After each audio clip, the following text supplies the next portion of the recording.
Hello po mga kapraps. Pupuntahan natin ngayon ng isang property na for sale.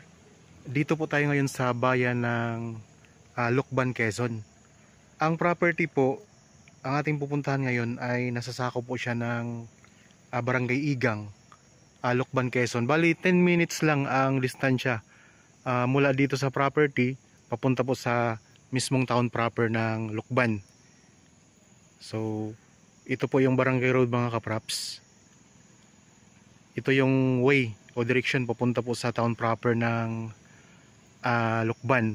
Tapos paglabas natin dyan mga kapraps sa main road, pagpapunta tayo sa kaliwa, yun po ay papunta sa town proper ng Mahihai. Malapit na lang din po ito sa bayan ng Mahihai, Laguna. Tapos sa kanan mga kapraps, papunta po yan sa town proper ng Lucban. Tara, puntahan po natin ang property.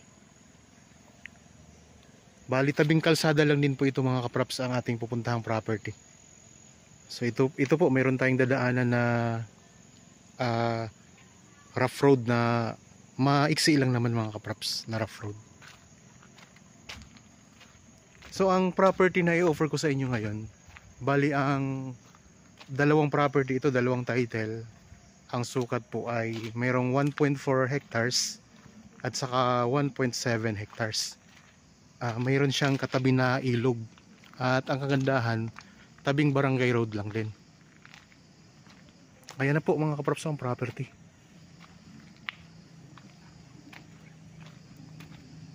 So, pasukin natin.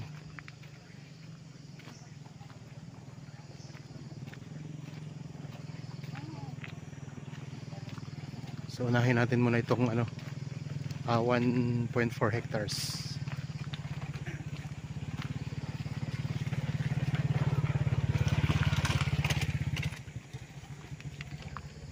So tabing kalsada lang siya.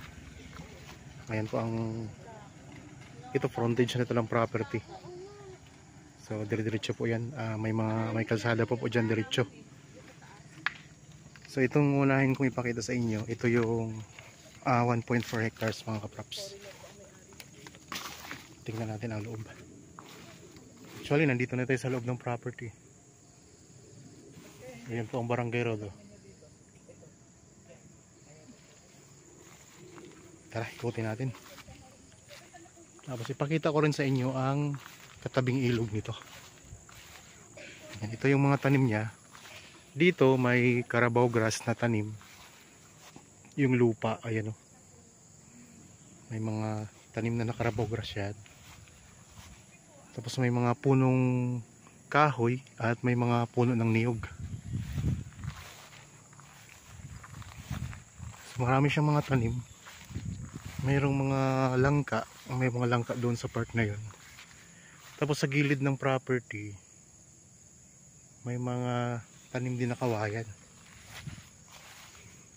Ito yung pinakabungod ng property mga kapraps yan.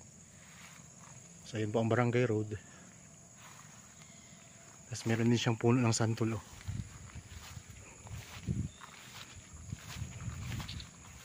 So, medyo malawak-lawak itong ikutin natin. So ulitin ko lang mga kaprops, dito tayo ngayon sa property muna na 1.4 hectares. Ito ay titulado.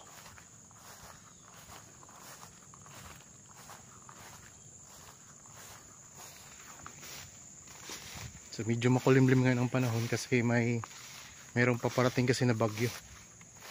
Ang Lucban, Quezon ay kilala po ito sa sikat na Kamay ni Jesus mga kaprops. Marami ditong mga turista na pumupunta dahil sa sikat na tanawin o sikat na pasyalan ang Kamay ni Jesus.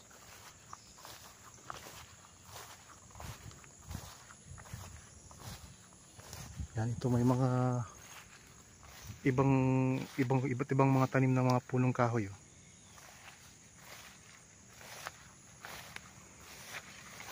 Bali kung interested kayo, naghanap kayo ng property dito sa Lucban, so pwede nyo po itong tingnan mga kapraps. Ang presyo po nito ay makikita nyo sa description box at sa title nitong video. At dito po parang tanaw na tanaw natin yung yung Mount Banahaw. So nasa Mount Banahaw tayo. Sa halos paanan ng Mount Banahaw mga kaprops. Ayun ang Mount Banahaw.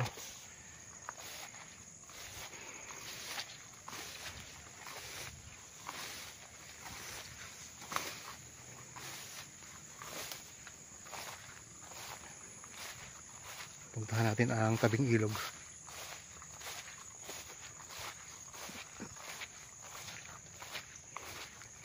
Sa mga viewers po ngayon na naghahanap pa ng ibang mga property, so marami po tayong mga available. Karamihan po sa mga nakapost namin ay sa lalawigan ng Laguna. So ngayon may mga part din kami ng Quezon, kagaya po nitong kinaroroonan natin ngayon. So nandito tayo sa Lukban.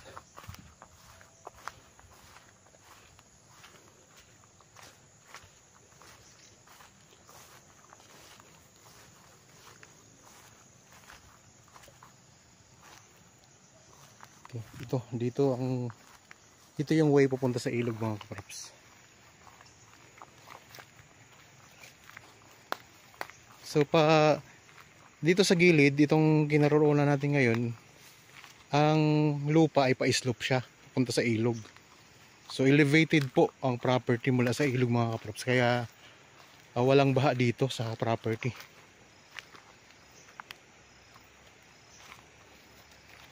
Puntahan lang natin ang ilog para makita po ninyo. Tingnan nyo, may mga good lumber dito na mga nakatanim. Yan.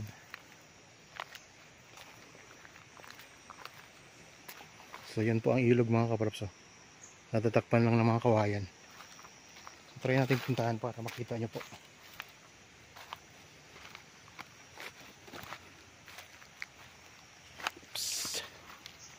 Yeah.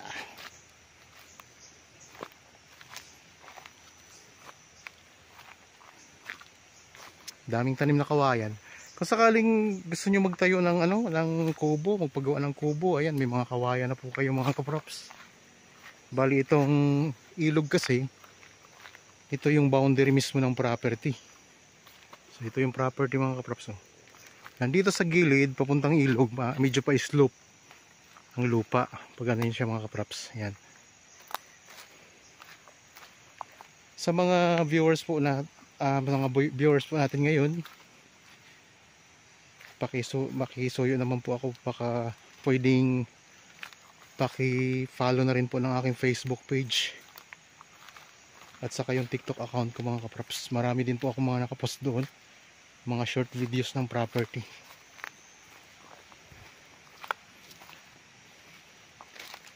So pababa po ang ilog mga kaprops.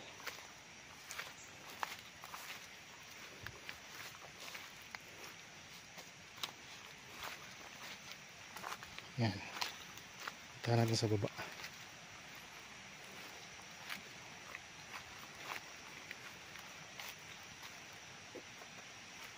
Malalaking kawayan, oh.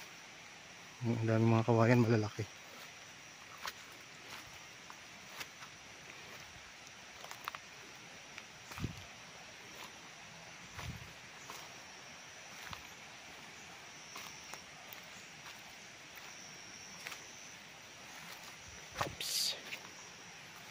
Pwede itong pwede nyo itong i-develop, pwede nyo tayuan ng resort mga kaprops.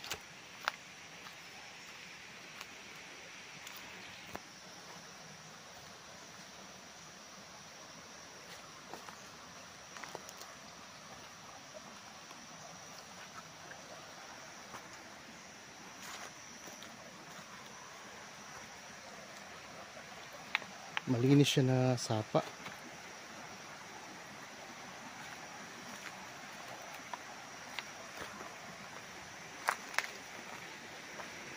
Daming malaking kawayan dito. Malinaw ng tubig mga kaprops, kahit medyo maulan ngayon, pero malinaw ang tubig niya.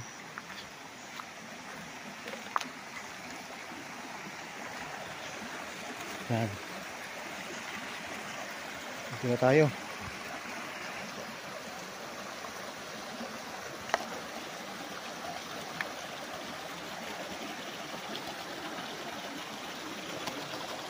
So hindi siya ano mga kaprops, hindi siya ilog talaga, kasi pag ilog malaki. Ito kasi hindi siya ganun kalaki, pero ang ganda niya, oh. Tingnan niyo.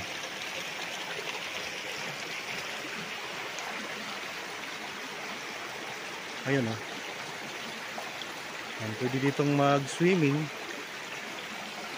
Ito, ang linaw ng tubig.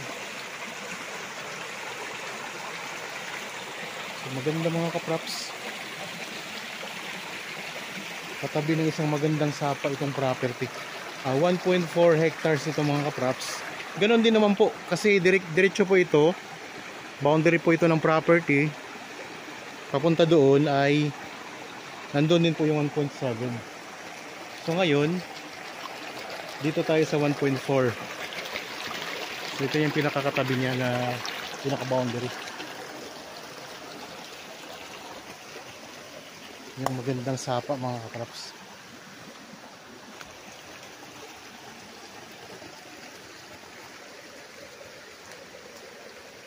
Ito, dito tayo. Yan, ang linaw ng tubig, oh.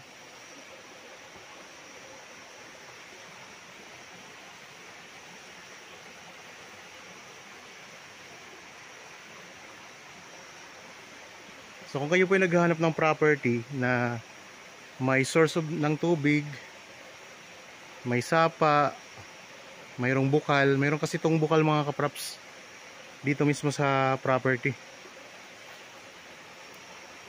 Yan, tingnan niyo po, napakalinaw mga kaprops ng tubig.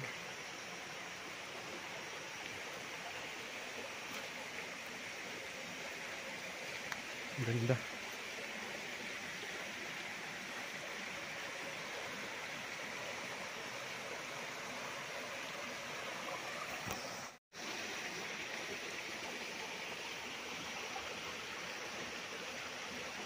Ganda mga kaprops.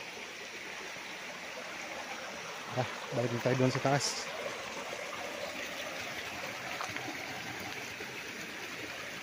So ngayon pupuntahan naman natin yung 1.7 hectares.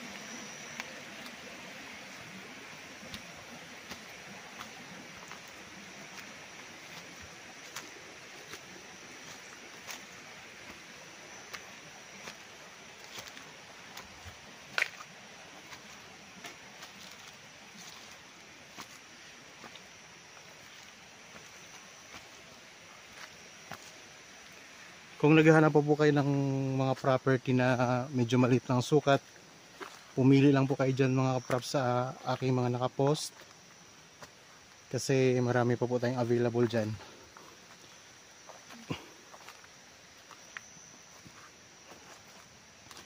Pag maliit po ang sukat ay mas mataas po ang presyo per square meter. Ganun po ang kalakaran sa lupa.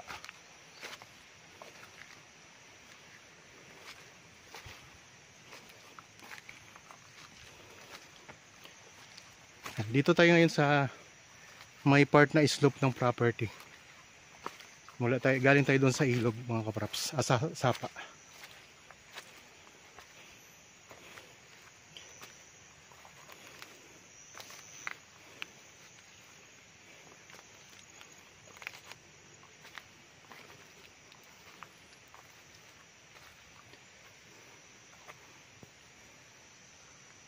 Dami mga kahoy.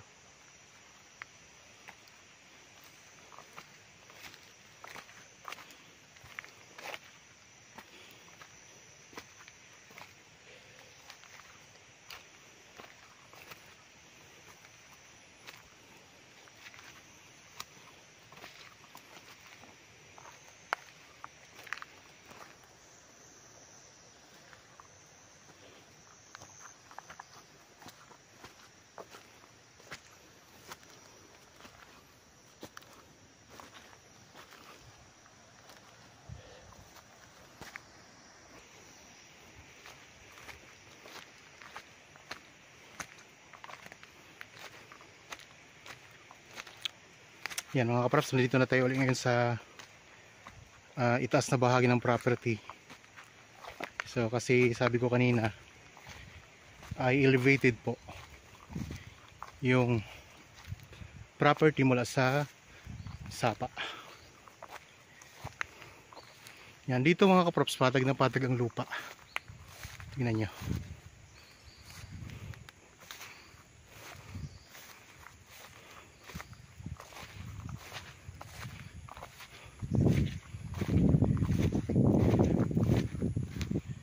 Tabing kalsada lang.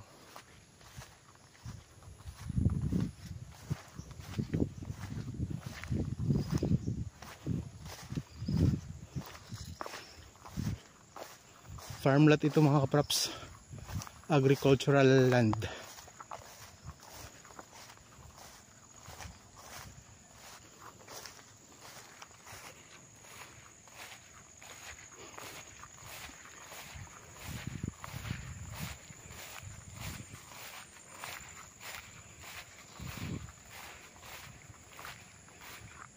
Daming kahoy.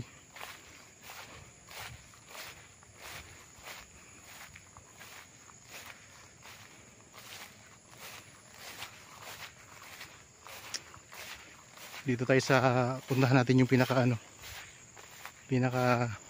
boundary naman.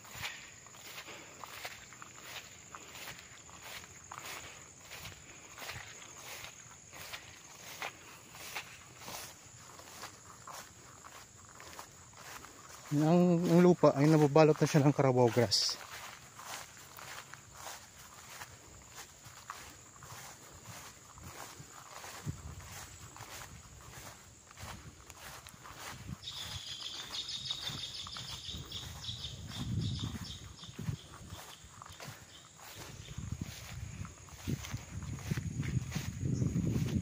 So ito yung pinaka boundary ng 1.4 mula doon mga kaprops, papunta doon sa sapa kanina, yung pinanggalingan natin. So ito,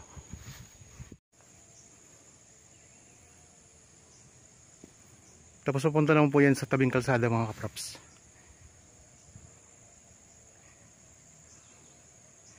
Yan, ikot ko lang ang camera.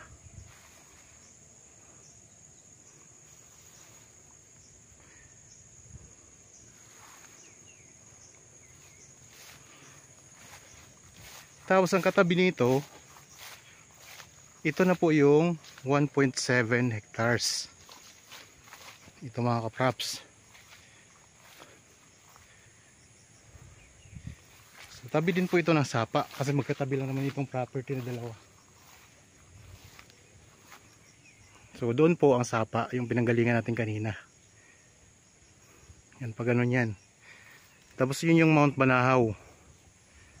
Tanaw na tanaw natin dito ang Mount Banahaw. Natatakpan lang siya ng ulap.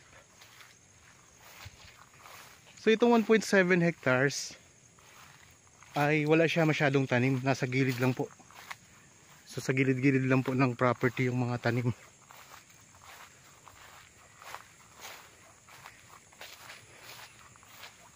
Yan po yung 1.4.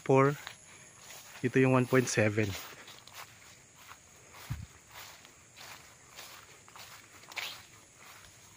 Yan, may alagang kalabaw dito.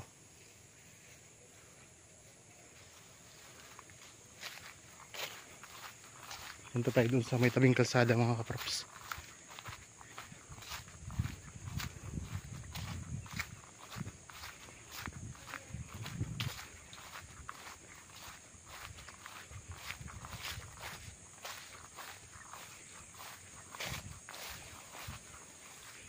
So ulitin ko lang mga kaprops ha.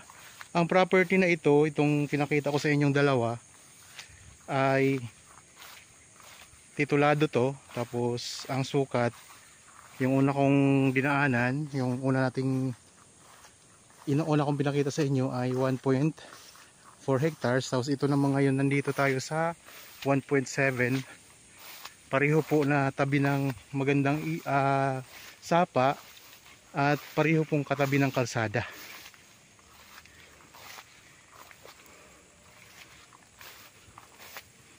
So ayan mga kaprops, ikot ko lang ang camera.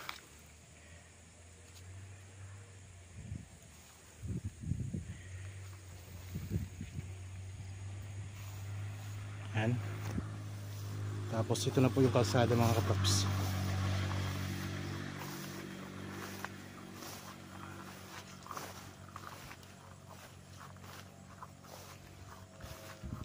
Yan, ito yung kalsada.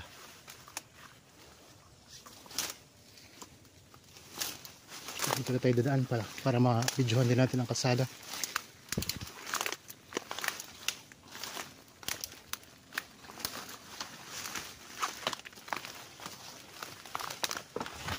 Okay. Yan, ito yung pinaka frontage ng property. Yan, mula doon mga props. So tabing-tabing kalsada lang tayo. Tapos meron kayo dito mga katabing property, oh. May mga tanim din siya ng mga gulay.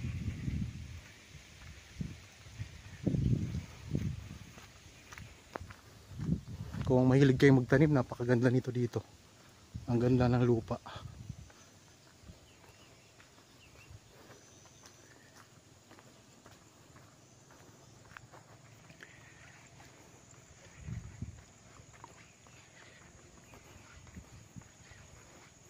Ito naman yung 1.4 hectares.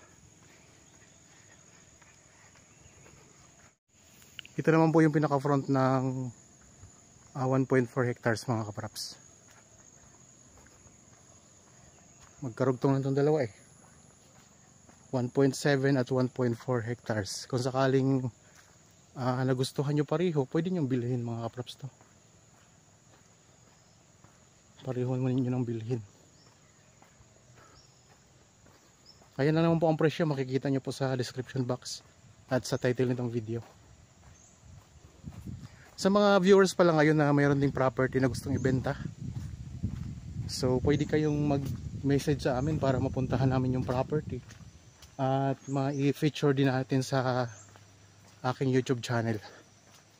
Nang sa ganun po, mahanapan natin ng mga potential buyer at para mapakinabangan nyo na yung mapagbintahan ninyong property mga kapraps. So sa tamang presyo lang para mabilis po mabenta.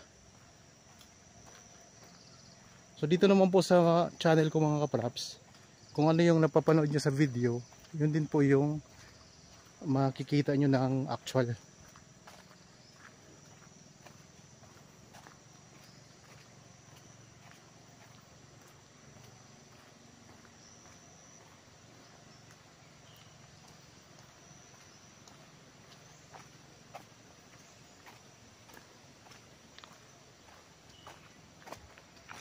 So galing tayo doon kanina.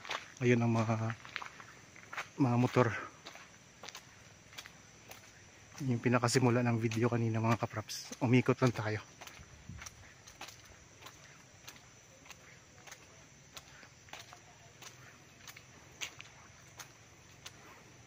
So ito yung direksyon na papunta na sa town proper. Papunta po sa main road.